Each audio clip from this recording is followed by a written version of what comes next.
Well, thanks everybody for joining us for our early college planning workshop for a guide for 9th and 10th grade parents. And the reason that we actually do this is that we ask for feedback for all of the workshops that we do. And one year, it was quite a few years ago, we were at our senior parent breakfast. And one of the comments from one of our parents was, gee, I really wish I knew about some of the stuff earlier than senior year. So we thought, oh, that's a great idea. We should do something early for parents whose kids are thinking about going to college. So that's really how this came about.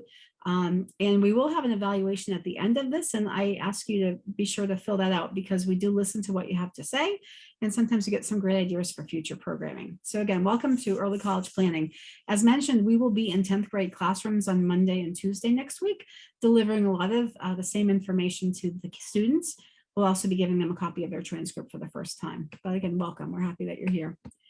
Okay, so first of all, I thought it would be important for you to meet the staff for Whitman Hanson. We're not all here tonight, but I think it's important for you to know who your child's counselor is. I am Ruth Kerrigan, and I have the A and B part of the alphabet. So if your child has a last name starting with an A or a B, they've got me. And I'm Josh Murphy, Mr. Murphy. So I have kiddos with the last names C through F. So if they fall in that range, I'm their guy. Great. And we also have Mrs. Seelig. She is not here with us tonight, but she has G through L last names. A lot of our counselors with little kids, it's hard for them to get out at night to do these things. So Mrs. Seelig's not here, but she's certainly available for you anytime during the school day. In the lower right-hand corner, we have Mrs. Cunha, who has students with last names M through P. Then Ms. Rivera, our administrative assistant, is in the center. She's great, been with us for a couple of years, replacing Kathy Getchell. If any of you remember Kathy, but a wonderful Whitman Hanson employee and certainly a great friend to all of us. But she retired a couple of years ago, and Megan is doing a great job as her replacement. And then we have Mr. Amato, and he has the end of the alphabet, which is S through Z. So that's a little bit about who the school counselors are. I'll get into a little bit about kind of some of the different roles that we have too. And now we had to meet the interns, and they're with us tonight. So they are going to introduce themselves to you. Hi, everyone. I'm Laura Harvey, Miss Harvey, one of the interns this year. I'll be here this semester in the fall and in the spring as well. I did my undergrad at Stonehill College, and now I'm at Bridgewater doing my master's in school counseling. Hey everyone, my name is Matt Weddleton, Mr. Weddleton. I did my undergrad at Curry College, and now I'm doing my graduate work at Cambridge College. I'm doing the fall semester with Whitman Hanson, and then I will be doing the spring semester as well. Great. And we really value our interns. We love having them with us. They work hard. They work with a lot of your kids. They did a great job on the career fair, which you'll have them talk about in a couple of minutes when we get a little bit further in, but really do some great job, really great effort, and we appreciate the work that they do. Okay, so then we also have some adjustment counselors, and we have Mrs. Seiden. She works with the sophomores and the seniors this year. Miss Dalton works with the freshmen and the juniors this year, and then Mrs. Robichaud, who runs our BRIGHT program, which is a program for kids if they're coming back from hospitalizations. So anyway, here you saw the pictures, but this is how it all breaks down. And oh, I made a mistake. Mr. Mata was Q through Z. And a little bit about the counseling staff. So the top group, those are the school counselors. And school counselors, we really focus on 3 different areas with your kids. First of all, we stay with them for 4 years, and we get to know them pretty well by the time we get to senior year. And part of the work that we do is personal social. So if they're having a difficult time, transitioning, if there's maybe a relationship issue, dealing with something personal, we definitely can help and support them. If things get to a point where we think they need more, we would then at that point refer them down to our adjustment counselors, which Ms. Dalton, Mrs. Seiden, and Mrs. Robichaud. One of the other areas that we work on with our students is actually academic. So we're checking grades. We're looking for, kids that need help with support and academic issues and trying to help foster all of those skills that they need. And then a big part of what we do is college and career planning. And that's really why we're here tonight. So those are the 3 main domains that the school counselors work on. And we are, stick with them for the whole 4 years that they are with us. And then, so you've met the adjustment counselors, and then we've got the interns down below. Okay, so that's a little bit about the staff. So one of the things we ask you to do is to, we ask your students to check their school email on a regular basis. What we find is that kids don't check email very often, but we do share a lot of information that way. We also have a Google Classroom for all of the classes for the 9th grade, 10th grade, 11th, and 12th. We post a lot of information there. Most of the kids are part of our Google Classrooms. So a lot of, again, announcements we'll put there.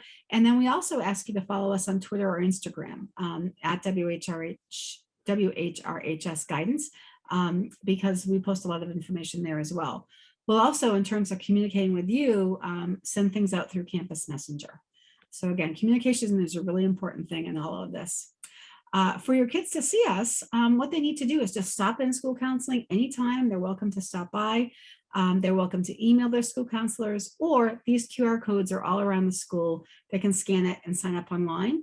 And that's a great way to do it. I usually be able to see students that sign up. I get an email notification, and as long as I have time that day, I'm able to see them right away. Sometimes it might be a day or so, but usually it's right away.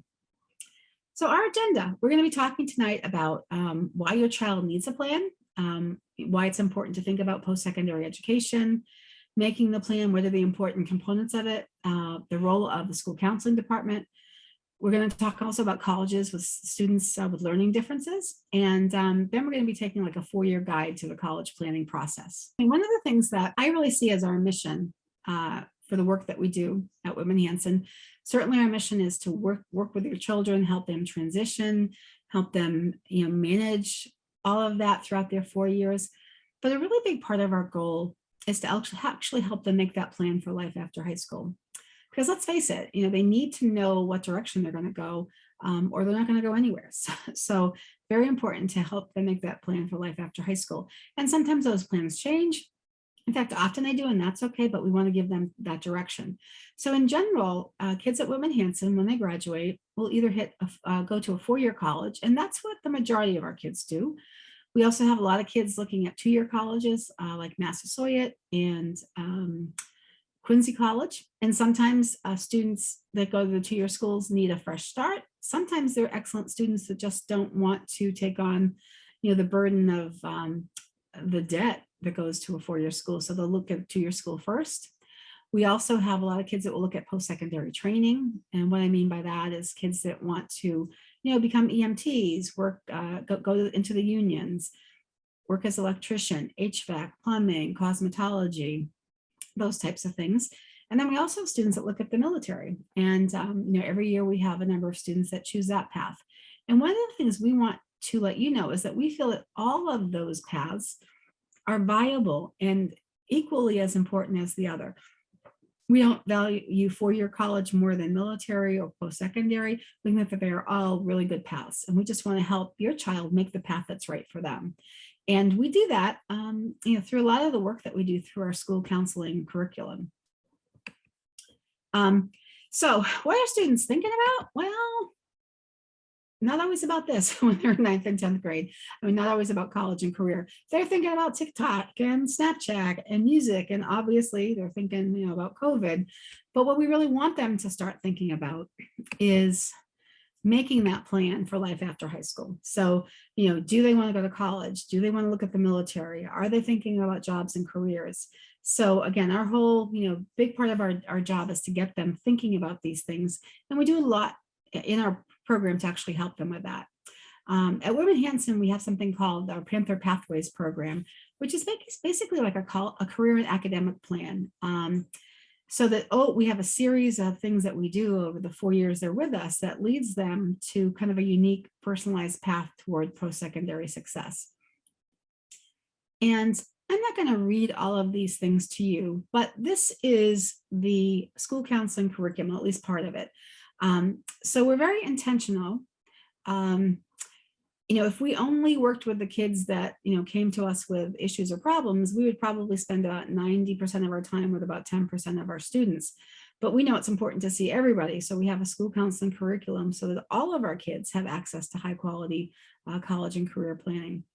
So just for instance, if you're a 9th grade parent, we'll be doing the Holland Career Interest Inventory with students in 9th grade. If you're in 10th grade parent, we did it last year. I'll show you a little bit about that through Naviance. We're going to be doing peace builder workshops and health classes in January. We did the signs of suicide workshops and health classes in November. Early college planning workshop for parents, what we're doing tonight. We have career connections fairs every year. And ours was actually yesterday, and Miss Harvey and Mr. Weddleton did that. And I'm just going to ask them to talk for a minute about what that was all about. Yeah, we were lucky to invite, I think, about 30 different careers and professionals from their fields into our school. We had about 150 kids in attendance come down, and they were able to talk to all of these different professionals, like in the healthcare and veterinary sciences, carpenters, electricians, police officers, a whole bunch of different ones, and really able to get that kind of like one-on-one attention sometimes in the small groups that they were in. We've heard some really great feedback. A lot of kids had a lot of fun, and they were able to gain some really good info. Okay. So hopefully your kids had a chance to come. Anybody could come 9th through 12th grade, but that's something that we do every year. So you can see as we go through the years, in 10th grade, we'll be doing a Do What You Are Myers-Briggs assessment, which is part of Naviance and social studies. We're going to be in English classes next week. We'll do, again, career connections. We have a college admissions seminar for students and parents. That's going to be coming up in January. Booking that, I think it's going to be the 27th of January. I just confirmed that somebody from Boston College will be there. We also have Naviance night that grade 10 parents are invited to. So again, you can read through the rest of it, but there's really a lot that we do as a curriculum so that all students have access to these things, which we think is really, really important. So tonight we're here to talk about why go to college. And I think it's important that you hear from me that we don't think that college is the right plan for absolutely everybody. And I actually mentioned that as a mom, and I'll tell you a little bit about one of my kids a little bit later. But in general, but not all cases, the more you learn is the more you're going to earn. So this is some information from the US Department of Labor Statistics. And it basically shows that on the left-hand side, you have unemployment rate. So you can see that in most cases, the higher the degree, and this was all pre-COVID, but the higher the degree, the less likely chance you're going to have be unemployed. And on the right-hand side, you see that in most cases, the more education you have, the higher earning potential that you have. And I would say that the caveat to this, as a mom who has a son who's in a high-skilled trade area, we know that kids that choose to go into the trades, if they're the highest skilled ones, that they're going to make very good money. So I would say that, they may be equitable to bachelor's or master's degree people. So again, this is just kind of one, looking at the statistics, but, we do encourage our kids to make that plan for life after high school. And certainly many of them that go to college. But again, not every single job requires college. And we talk with them about that as well. But in general, the more you learn, the more you're going to earn. And one thing I want to let you know, and I am a former college admissions director. I worked in college admissions for 15 years before I became a school counselor. And in that time, I can tell you that I have learned that there is a college or post-secondary training program for every student that wants to go to college. And we do a really good job helping your kids find those opportunities. Making the plan starts now. Okay, we want to make sure that the kids are getting the information that they need, that they're thinking about academics, that they're thinking about extracurricular activities, doing career exploration, communicating with parents, teachers, and counselors, and really thinking about finances as well. And what I'm going to do right now is turn things over to Josh Murphy, and he's going to talk a little bit about looking into the admissions process. Absolutely. And especially when looking at the admissions process, specifically through this lens of academics, right? Because when we're going to school, we're trying to do our best the entire time that we're in it. So the idea with the academics, especially in college admissions, is we are looking to try to create a solid transcript, and it's a 4-year process, right? Some people may say, oh, junior, senior year, they're important, but we would argue that coming in as 9th grade students, we should start doing our best right away so that it just opens up more doors later on down the road. So that in when we're looking at the transcript, the high school transcript really is the most important component to college admissions. So what that GPA or grade point average is really does matter when we get to senior year and applying to schools and applying to programs after high school. So, if you're, whether you have a student that's in 9th grade, 10th grade, always try to encourage them to take courses as rigorous as they can handle, right? I don't mean that everyone has to go out and take all AP courses, but if your kid is really good at math and English, maybe those are the classes that next year they try to jump up to an honors. They try an AP class at some point to really challenge themselves in a subject that makes sense for them. When I was in high school, I was a math and science person, so that's what I looked at. But you would never catch me in an AP English class because that's just not where my strength was at that time. So that's what we're trying to do. We want to encourage our kids to challenge themselves and in classes that make sense, and it helps them build their high school transcript. And you can do this, you can utilize Infinite Campus or Naviance, which is something that we'll be talking about a little bit more later. But really making sure that we stay connected with our kiddos because it can help them stay on track during their high school years. So when we're looking at what counts in college admissions, right? Like that idea of our grades, like we already mentioned, the strength of the curriculum, grades in college prep courses. As you can see, just looking at this graph, the top 3 things on this list all have to do with academics. Yes, they are a piece of the puzzle when we're applying to schools, just as SAT scores maybe, or an essay that they'll write senior year, teacher recommendations, counselor recommendations, those all feed into it. But what colleges, the first thing that they're going to see is that transcript to paint this most simple picture of who is a student, how have they been during their time in high school. So this is something that, again, like I had mentioned before, academics are really important. And then as you add everything else on top of it, it can really build a good resume for our students when they're, filling out the Common App in October of their senior year, gearing up for that early action deadline that a lot of our students try to hit when they're with us. So this is just a look at what a completed high school transcript would look like for us here at Whitman Hanson. So this is our buddy, Pat Panther. From my understanding, he's been with us for many, many, many years. But this just gives you an idea of what his transcript would look like from grades from 9th, 10th, 11th, and 12th grade. And this is that final transcript that once he graduated, it would be sent off to the college that he ended up going to. And what you can see is you see that snapshot of the grades that he got in all of his classes, both, core academic classes, English, Spanish, math, his electives that he took. And then the 2 things that are important would be, the 2 things that would be important on that list would be the GPA, both the weighted and unweighted GPA, which I'll touch on in a minute. But those are those numbers, that unweighted of a 3.95 or the cumulative weighted GPA of a 4.5. We'll talk about the nuances of those in a second. But this is just what it would look like. And as some of you that have 10th grade students, they'll see a partial transcript because they're only going to have final grades through last year, but this is what it will look like at the end of their time. So what is the GPA? GPA is that grade point average. It's the number that represents the student's academic performance. And the GPA really will be an important factor in the types of colleges that may be an option for students in the future, which we'll touch on. But higher GPAs obviously are great because that gives us the most opportunities. And it's just an important thing to look at when we're getting ready to apply to schools. So at Whitman Hanson, we report both the weighted and unweighted GPAs on the transcript. The weighted GPA, it takes into consideration all those core academic areas, so math, science, English, foreign language, and social studies. And it looks at those classes specifically and then provides a specific weight depending on the level that they're in. So if a student's in a couple academic classes, they might get a certain GPA in those areas. If they're in honors, that has a different range, and then AP has a range as well.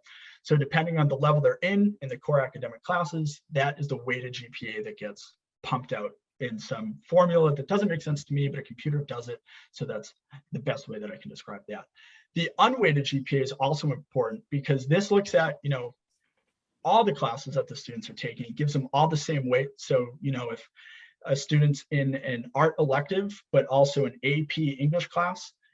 It gives them all the same weight, and it gives them a number just based on their overall sort of academic performance in high school. So both are really important. One just looks at a different set of classes. But when looking at the GPA, what I mean by different weights is if Mr. Weddleton, right, is taking a history class and he's in US History 2, but he took it in an academic level and he got a B, he would have a 3.0 for that class with a B. But if he took an honors US History 2 class, that B actually weights a little bit higher just because it's a little bit more rigorous academically. So we'd get a 3.5 for that class.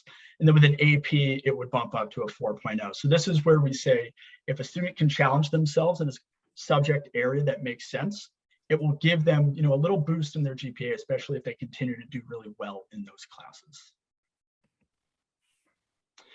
So this funnel, I will give a shout out to Mrs. Carrigan, who created the funnel. But basically what this is looking at is, the more that a student puts into high school, the more they can really get out of it, right? So if a student is taking, a rigorous course load, they're getting really good grades in their classes. If they take the SAT scores and do really well on them, they have a really solid resume, they're in sports, they do volunteer work, they're in NHS, all those things, the top of the funnel, it gives them more choices at the end of their high school career to, apply to more, let's say selective schools, or it gives them more opportunities at the end of high school. Whereas if, we're just taking classes, but our GPA really isn't where we want it to be, it can limit our choices down the end. So it's really just this idea of, the more our students put into their high school career, the potential for them to get more out of it is there. So that's kind of what this funnel is looking at and working towards. So when looking at the UMass and Massachusetts State University admission standards, one thing that stands out is, the requirements that they have. So 4 years of English, 4 years of math, 3 of science, 2 of social studies, all of this that you're seeing on the screen, which, might seem like a lot, right? But the positive thing that we can take away from this is for Whitman Hanson graduation requirements, it's the same exact thing. So, when your kid finishes their time at Whitman Hanson, they have set themselves up to be able to go on to schools such as Bridgewater State, UMass Lowell, UMass Dartmouth, Worcester State, right? The UMass and Massachusetts State schools. So we line up our curriculum and graduation requirements just like the state. So if they decide to go that college route into a state school, they're in good hands. Obviously, if they're thinking, a school like a Northeastern or a BC, maybe we're taking a 3rd or 4th year of a foreign language, or we're taking that extra science class if we're really thinking of engineering or math. That's where it can get a little bit different, but at least for the state schools, your kids are in good hands. So this chart, historically, right, with the UMass system and the Mass State universities, typically the schools would operate on what is known as more of a sliding scale. So really, depending on what the GPA is, the school would look for maybe a specific SAT score to match that in order to be considered for admissions into the university. One thing that I will note is a lot of schools, because of COVID, have gone test optional, which means they don't necessarily require SAT scores, but this is such a fluid situation that maybe by the time your kids are seniors, that could change, because hopefully the pandemic is gone, the world is back to normal, whatever that means now. But it's one of these ideas where if, Mr. Murphy, I'm a senior, I'm gearing up to apply to college, and I know I want to go to a state school because I'm just trying to save some money. And my GPA is a 2.45, right? Traditionally, if I could get at least a 1030 combined score on the SAT, I'm sitting pretty when I'm going in to apply. Obviously, they're going to look at some other things, what I've been involved in, but I can at least know that I have a really good shot at getting in. And so on and so forth. If my GPA is a little bit lower, my SAT score would need to be a little bit higher. And Mrs. Kerrigan can correct me if I'm wrong. I know it says UMass, but I think UMass Amherst on this list, they have their own standards that was my school. I'm a little bit biased about UMass, but it is one of those things where they might operate a little bit differently than UMass Lowell, Boston, or Dartmouth. So just something to keep in mind. These are the minimum standards. For UMass Amherst, I would say the average GPA getting in there is about a 3.7 or 3.8. So even though you might meet the standards, you have very little chance of getting in unless you're in that range. And again, as Mr. Murphy mentioned, everything's changing with SATs. So most schools have gone test optional. The state colleges still are, they've got this, they haven't changed the standards, but what they keep telling us is that right now they're test optional. So we don't know, maybe the SAT will go away. We'll know more in a couple of years, but we still need to talk about it until we hear that. One thing that will, maybe make a little bit more sense later on down the road, that is a really great resource is this idea of the Commonwealth commitment through the mass transfer program. And basically what this will mean is if we get to senior year and we decide where to go to school and we choose one of the Massachusetts community colleges, so Massasoit, Cape Cod Community College, one of those schools, and we meet certain requirements. So, our student finishes their degree, their associate's degree within 2.5 years. They decide to transfer to one of the state universities, such as Salem State, Worcester, UMass Dartmouth. They complete their bachelor's degree in 2 years after they transfer, and they can maintain full-time status with at least a 3.0 GPA. A lot of great things can come from there, right? They freeze things such as tuition, so it's continues to be, a good, we'll say, cheaper option for students. Their application fees are waived. Their essays may be waived. Admissions, especially if they hit that higher GPA standard, we're pretty much guaranteed to get into the schools. So it's really just a good, it's a good program that anyone can utilize. I know, students may do it strictly for financial reasons. They know their end goal is Bridgewater State, but they want to work and help pay their way through college. So they go to Massasoit for a couple of years. Maybe like Mrs. Kerrigan said earlier, maybe it's to do the mass transfer program to boost up our GPA at the college level so that we can apply to the schools that we really wanted to go to while we were in high school. It's a great program. So it's something that you can always look into. You can ask one of your counselors for more information, but just something to keep in the back of your mind for when the time comes, if this is an option that we decide that we want to pursue. So SAT and ACT, as we said, right, the SAT, very fluid at this moment because of the COVID-19 pandemic. But essentially what the SAT is, it's that standard test that maybe some of you took when you were younger. I know I took it and I was not a huge fan of it myself, only because bad standardized test taker myself. But what it is, it's looking at, math, reading, writing, and it gives a overall snapshot picture of what students are, how students perform. At Whitman Hanson in 10th and 11th grade, students actually take the PSAT to get that early practice, which is free.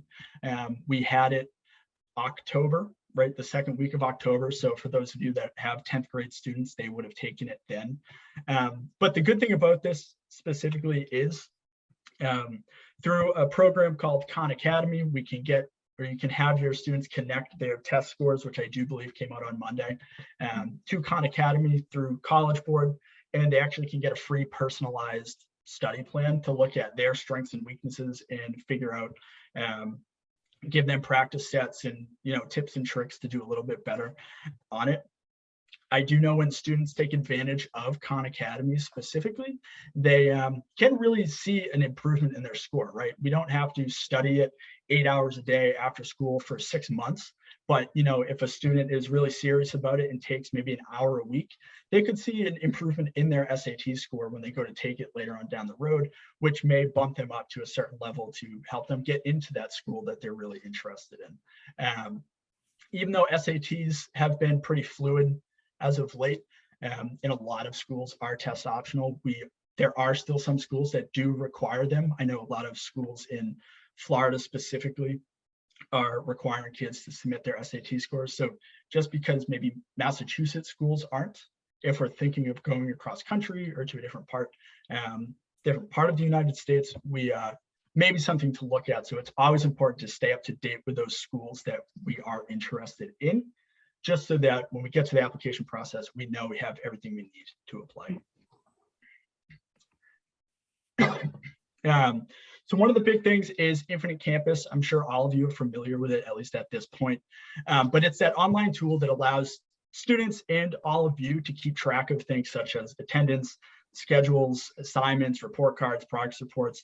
And it can be a really helpful tool just so that, we can all sort of be on the same page when it comes to our kiddos' academics, their status in school and whatnot. You do register or can register for Infinite Campus through tech services, but if you run into any issues, reach out to your counselor. We can try to get you connected to the help desk to figure out maybe what's going on. Technology breaks all the time. I worked in IT when I was at Bridgewater State, so I get it, right? So if something's not working, please reach out so that we can get you connected so that you can really start playing around with it if you haven't been able to this point. And then there's a link to it on our website as well. Great. Okay, so now we're going to talk a little bit about the program we call Naviance. Naviance is basically an online program, an online portfolio that all of your students have. They access it through the Clever program, which they should know about. It's also something that you can have an account for as well. And we are running a Naviance night in March, and it's primarily for parents who are whose kids are in grades 11 and 10, because the ninth graders don't really have any data in there to look at yet. So what I'm going to do is stop sharing for a moment and then go in and actually show you what Naviance is all about. So again, Naviance is a program that we use all of the time. It's really the foundation of our college and career planning that we do at Whitman Hanson. We are going to look at a student, as Mr. Murphy mentioned. Pat Panther has been with us for a very long time. He's our favorite student, and we're going to take a look at him. Alrighty, so here's Pat Panther. So he's the senior, and we're going to look at him as a student. And so when we get into the program, and again, all of the students have Naviance accounts. The ninth graders probably don't even know that yet, but we'll be working with them right before February school vacation, and they'll be getting into their accounts at that point. So when we get into Naviance, a few things I'm going to show you up here under the About Me tab is a good place to go. And the first thing we really do is look at the My Account page. And in the My Account, there's some great information in here. And this is really the only place that your students are going to see their GPA. So it's in here, it's under academic. So you can see that Pat Panther has a GPA of a 3.215. That's unweighted. His weighted GPA is a 3.447. And besides the high school transcript, this is the only place that you're going to be able to see this. We use the state college standards in terms of calculating our GPA, and those GPAs are calculated at the end of the year based on final transcripts. So at the end of the year, when we upload everything for the freshmen, that's when that will be in here. And that's when the sophomore GPAs will be updated. So a little bit about Naviance. If we look under the self-discovery tab, these are all the different assessments that students can do while they're with us. And one of the things in here that Pat Panther did when he was in ninth grade is the career interest profiler. And that's what the ninth graders will be doing in February. If we just look at the results for a minute, we can see that he came out to be a very social person, also had some strong conventional ties. But what we can do is the students do this assessment. We can view matching careers and get in and find out. And in this particular one, the top careers are some that require some preparation. And as you work your way down, there's more preparation here. So if we wanted to, let's say that Pat wanted to go in and become a school counselor, a vocational counselor, you click here and it will bring you, hopefully you guys can still see that tab, can you? Yeah, okay.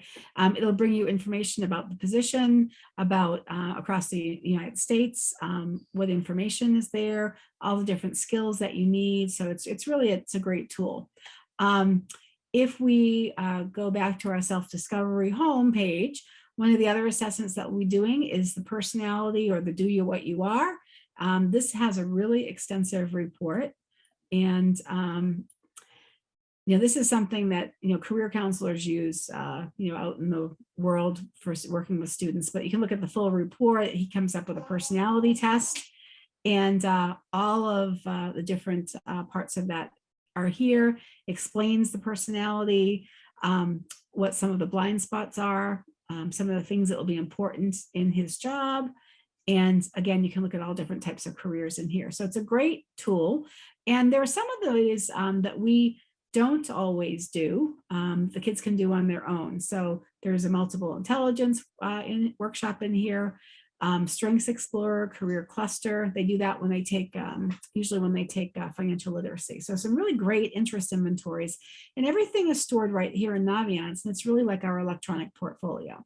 So in 9th and 10th grade, we're really focusing on thinking about self-assessment. What's the personality like? What might be good, some good matches? We start to have them, hit some of their favorite careers and save them in here. And then when we start to get into junior year, we talk a little bit more about college. And under the college tab, you can see that one of my favorite things here is the advanced college search. And you can put in all different types of criteria and pick some colleges. And they will ultimately end up on the colleges I'm thinking about on that page. So let's just take a look at that for a second. So let's say that Pat would really like to go to Babson College. So Babson, actually, my two sons work there. One's a police officer, one works as an HVAC tech. Great school, very competitive to get into. And let's just take a look at that for a second for Babson. All right, so when you get to the page, you get some information about Babson. You can look at student life. There's usually, you could take a virtual tour. We really encourage in-person tours. Kids actually get, I think it's 4 visits a year, for excused absences a year for visits. But right now, some are doing virtual tours because of COVID. They can get some basic information here. There's this, every school has what they call a net price calculator, where if you look at the family income, they'll give you an idea of what type of what the cost is going to be. So if you're making, your family makes more than that, it's going to cost you about $47,000 to go there. Talks about their graduation rate, their acceptance rate, which is pretty low. And what we like best about this tool is under the admissions tab. It's really cool. It gives you the deadlines. It talks about the application fee.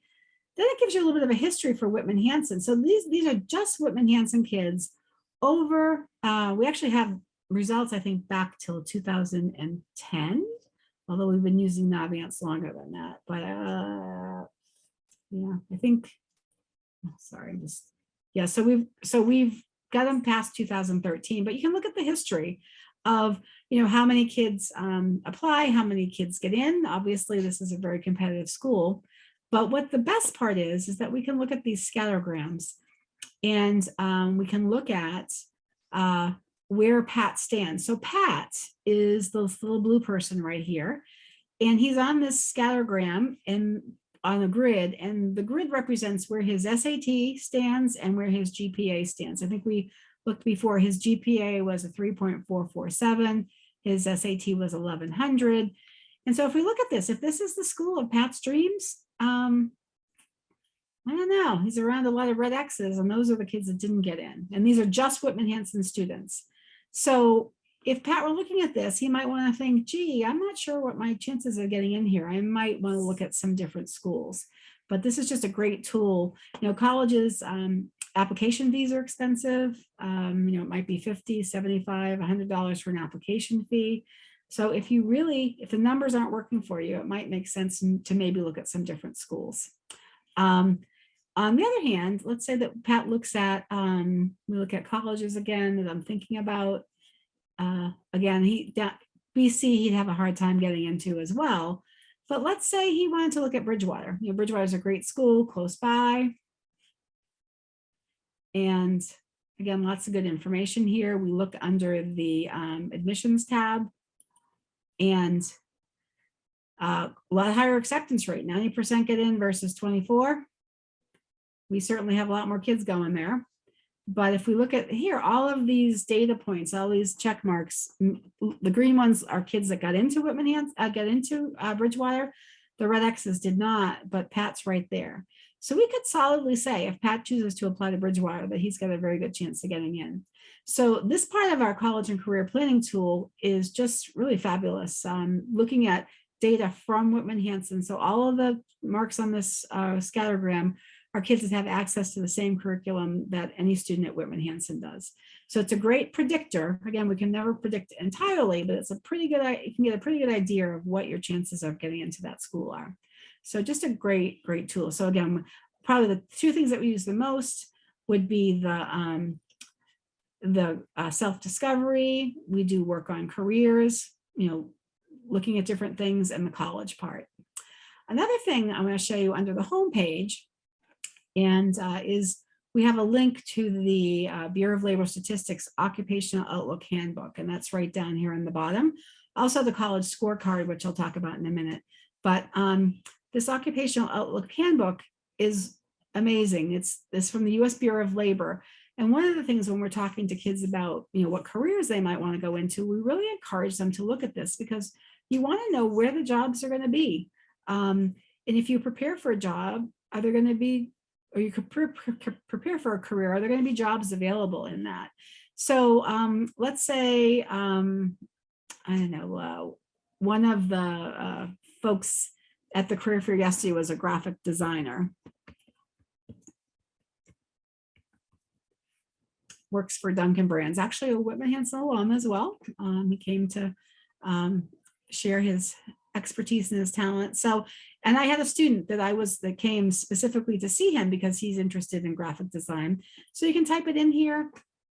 You can then see, okay, what's the average salary? So, $53,000. Now, again, this is across the US. So what I find is that salaries in New England tend to be a lot more, but just an average across the country, you're looking at like a $53,000 a year job.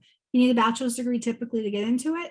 But what about the job outlook? So right here, slower than average. So kids deciding to go into this field, would need to understand that it's not necessarily a growing field. It's actually a little bit slower, but you can go in here, find out what graphic designers do. You can watch videos, a lot of good information. So let's just take a look at like nursing. That was one of our most popular majors. A lot of our kids like to go into nursing.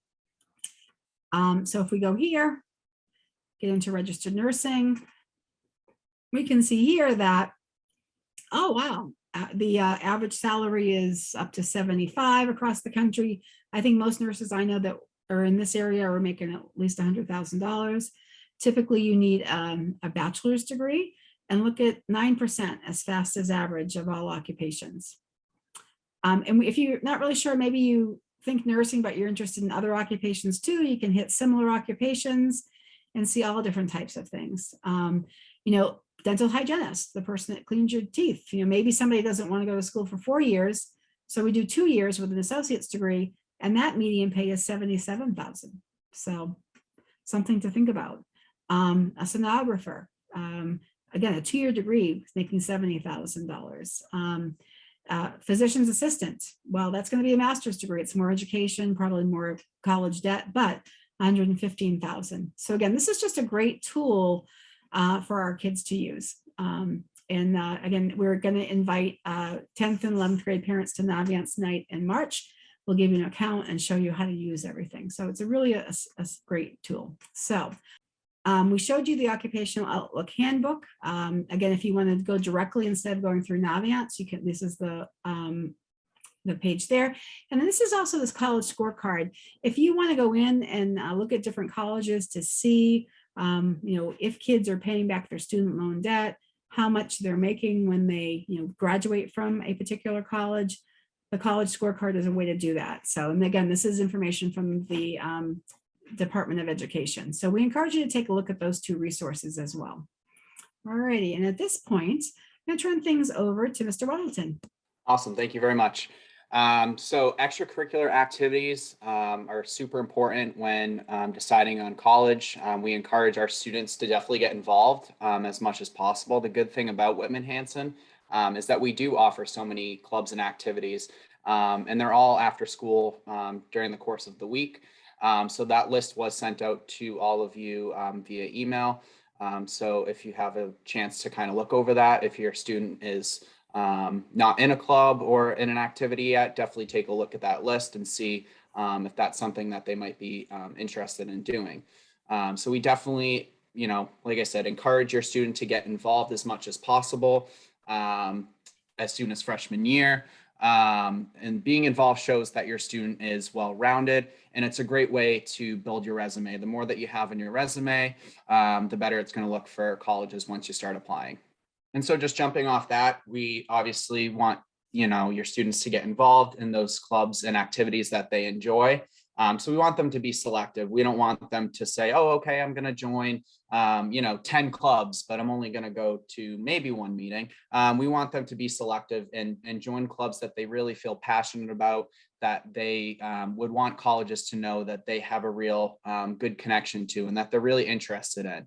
And obviously joining extracurricular activities allows people to meet other people and learn new skills, make a difference in the community, be a leader, and it allows them to have fun too. It's just a great way to have some fun time with people who have the same interests as you during after school hours.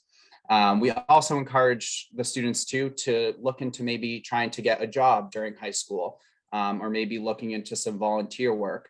Part-time work and volunteer experience in a field that's related to potentially a future major or a career can expose the students to many aspects of that particular field. And it also shows the level of seriousness and commitment to exploring that interest as well. And then finances.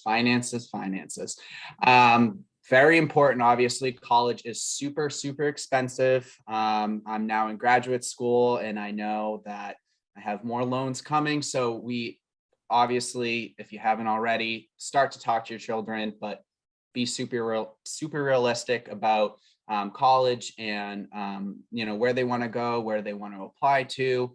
Definitely take a look at Naviance to see how much college is, because it's a lot different than it was years ago. And we definitely encourage you to utilize Naviance. I know Ms. Kerrigan was saying that the ninth graders are going to get set up on there. So, we'll be utilizing that a lot more in the coming months. And then we want, in recent years, we've done in-person college financing webinars, but recently due to COVID, we haven't been able to do that. So hopefully, like Mr. Murphy was saying, as things start to get back to normal, hopefully, we'll start to have more of those in person. And then another great way to, kind of pay off some of that tuition is scholarships. So Dollars for Scholars is one of our biggest programs. And then there's also plenty of local scholarships that students can apply for. And then we just have a few online programs listed down there at the bottom as well too. So we definitely encourage students to apply to as many scholarships because it's free money. So definitely take advantage of it. Yeah, we'll be, most of the scholarship opportunities come in senior year, but we'll be working with you on all of that when you get to that point. One thing we wanted to talk about is colleges and the student with learning differences. I'm not sure if any of you are here with a child that has a learning difference, but I'm the mom of a child with a learning difference. My youngest son is very dyslexic, which means he has a great difficult time reading. And he also is dysgraphic, which is an issue with writing. So I can remember, and if you have a child who has a disability, you know that there's an annual IEP meeting when you talk about, the services that your child needs and the issues that they have.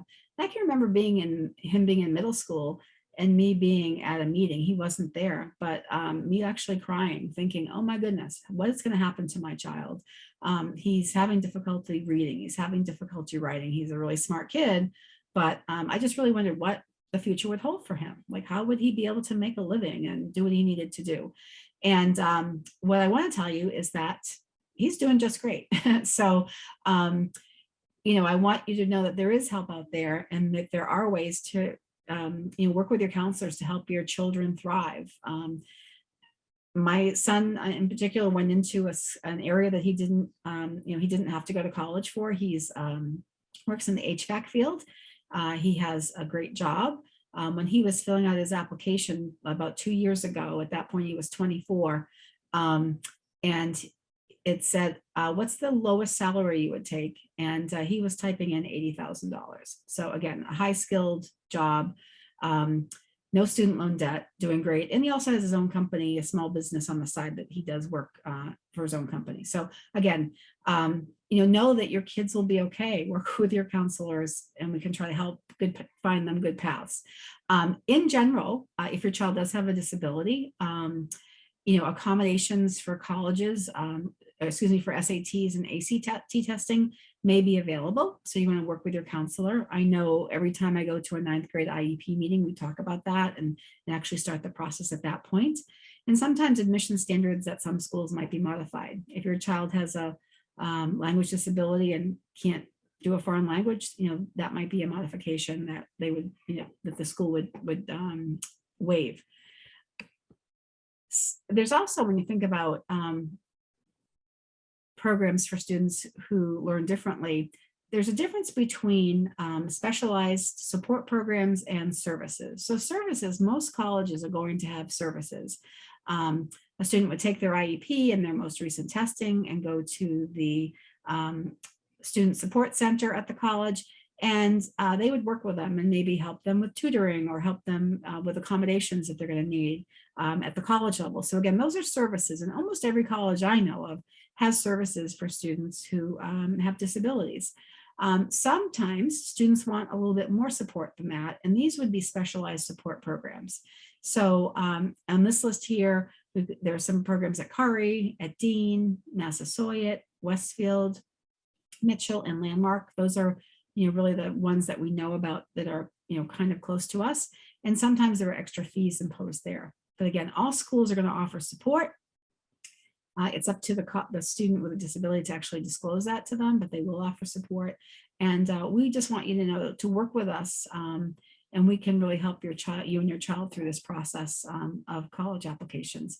And these kids can go to college and they can do exceptionally well. So now we know your head's probably starting to spin. We've talked a lot about grades and money, activities, career interests, finding the right fit. And we do want to let you know that waiting until senior year to start all this is really too late. We got to kind of get going now. And now Laura is going to bring us through just a 4-year plan and what we should be doing in each of the 4 years for our roadmap to college. Yeah, so we'll just highlight some of the different things that you can focus on in each grade level. So starting freshman year, like we said before, it's a great time to start building a competitive academic transcript like Mr. Murphy talked about. We encourage students to take the highest level that they can handle, and the emphasis is on the importance of balance. So we want them to challenge themselves and take those highest level, of course, but we also care a lot about students' mental health and want to make sure they're not too overwhelmed and taking on too much. Mm-hmm. Freshman year is also a really good place to develop those good study habits. So if you're, using an agenda to keep track of an assignments or using flashcards to study in advance for a test, it's a great place to really start so those habits can continue throughout high school.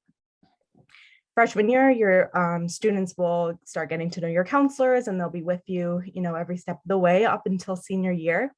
And then, like we said before, it's a great time to really start trying new activities, checking out those extracurriculars, and building your resume. So in sophomore year, like we said before, students will take the PSATs in October. It's a good time to start attending college and career fairs like the Career Connections Fair that we talked about earlier. Like we said, it was open to all students, so you can come and check it out. Keep participating in activities and doing volunteer work.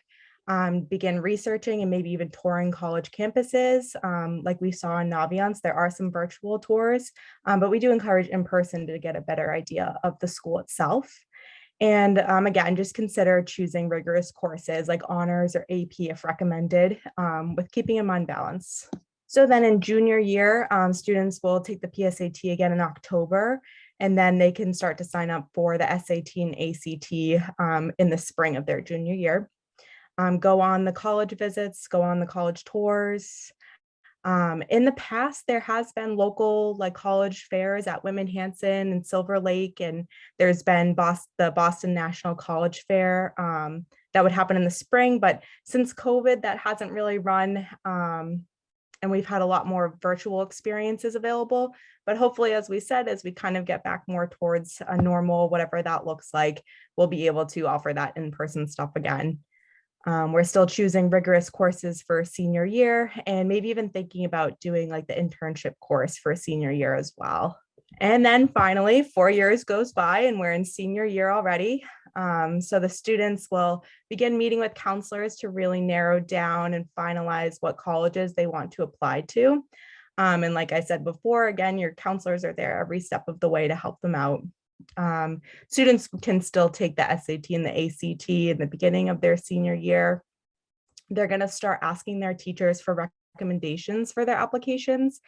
So it's a good idea to start thinking about what teachers you might want to write your recommendations.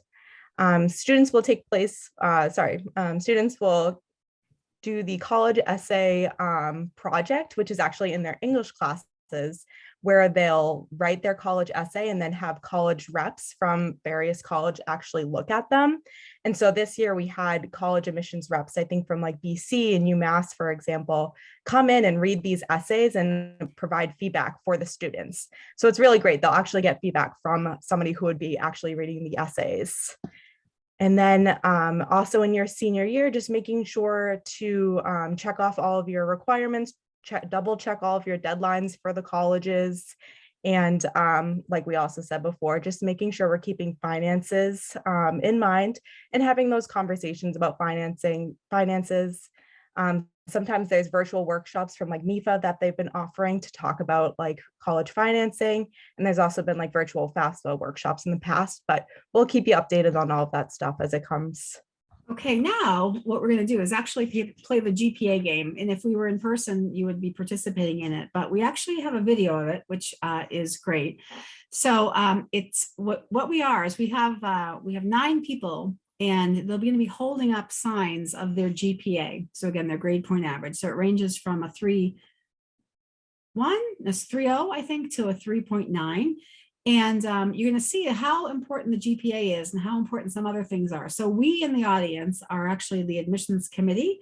And as they talk about different criteria, you'll see how things change in that GPA game. So I'm going to stop the share so I can get to that. So, very first one, again, it'll be on your placard. If you have taken an exceptionally strong academic program during your high school career, take 2 positive steps to your left. Yeah, it should say that. It'll say on your placard, if you've taken an exceptionally strong academic program, you take 2 positive steps to your left. Everybody else basically can probably just stay, but only the person that's involved, the people that are involved will move. If you play an obscure instrument, such as the oboe or the viola, take 1 positive step to your left. And Mr. Amata, why would that matter? Well, basically, we want to see talent in a myriad of different ways. So someone who has musical talent, musical ability, a lot of college, maybe their band needs an oboe player or a viola player. It's just something unique. It's a special gift or talent. If you clearly stated that this college was one of your first choice schools by filling out an early decision application and commitment, take 2 positive steps to your left. Yeah, slide right in. Perfect. If you intend to major in psychology or sociology, take 1 negative step to your right. Majoring in a major such as sociology or psychology or even pre-med, because those are very generic, very broad majors, not very specific majors, again, just because they're very general in nature, so that you don't get any extra credit for that. So that's, again, 1 negative step, nothing drastic. Now, if you intend to major in Greek or Greek philosophy, take 2 positive steps to your left. Again, something very specific.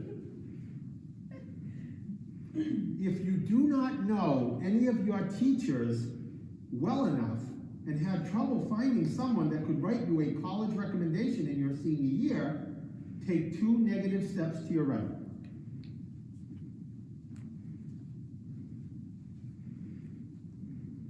If you forgot to change the name of the college to which you were applying when you copy and pasted your college essay, oh boy, take 4 negative steps to your right. Yeah, you know, that essay that was meant for BU that says BC all over, it's not going to win style points. If you are a legacy, parents went to the school, a legacy case, take 2 positive steps to your left. Wonderful. If you decided not to write the optional essay for your supplemental college application, decided not to write it, take 1 negative step to your right.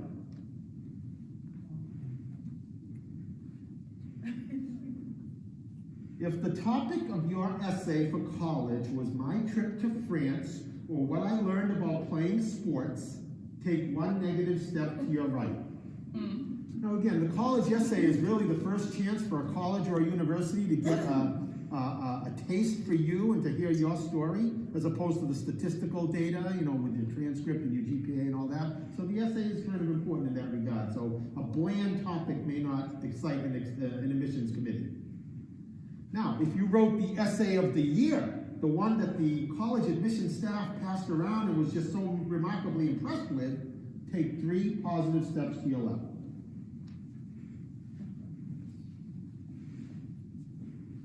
Drum roll, please. If you plagiarized your AP European history paper and got caught, have a seat. You are eliminated and out of the competition. It's okay. We have some lovely party gifts for you. If you will be the first in your family, first generation, to attend college, take 2 positive steps to your left. If you participated in an enrichment program, summer enrichment between junior and senior year, take 2 positive steps to your left.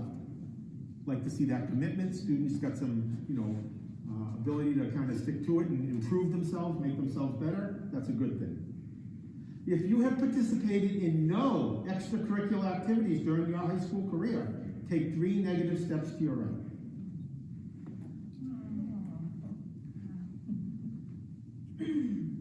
If you participated in a significant community service or community betterment project, take 1 positive step to your left.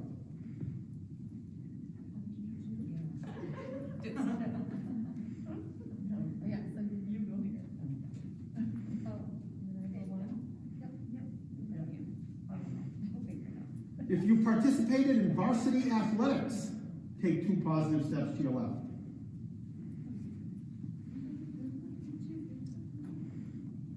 If you are an Eagle Scout, take 2 positive steps to your left.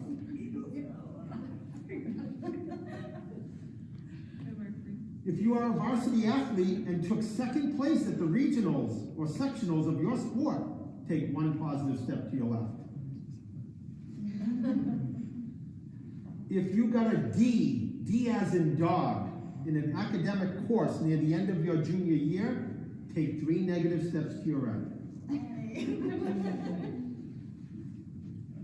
However, if you went to the college information or orientation session and introduced yourself to a college representative, and in the case of the student who did get a D, explained that there were extenuating circumstances, take 1 positive step to your left.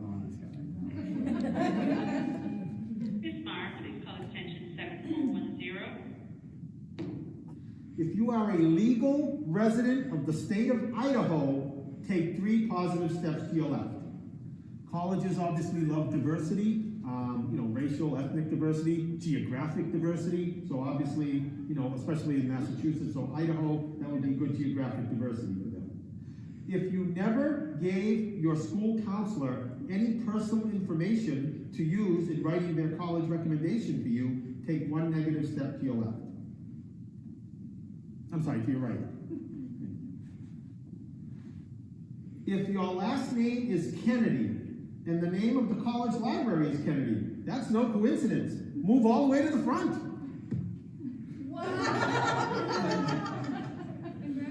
All right, so that is our GPA game. So for admission purposes, 9 great candidates, but we will accept these 3. Let's give them a round of applause.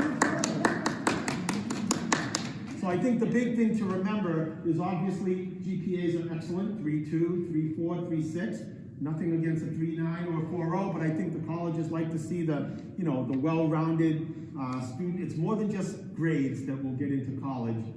The big thing is to have good balance as a student, and certainly for our freshmen, sophomores in the audience tonight, the fact that you have a good 4 years to build that resume and that transcript and that overall persona will be very important if you choose to go to college, and college admissions is in your future. Thank you for playing the GPA game. Great. Okay, so that was the GPA game. Hopefully you had a chance to, you like that. All right, so we are wrapping things up, almost done here.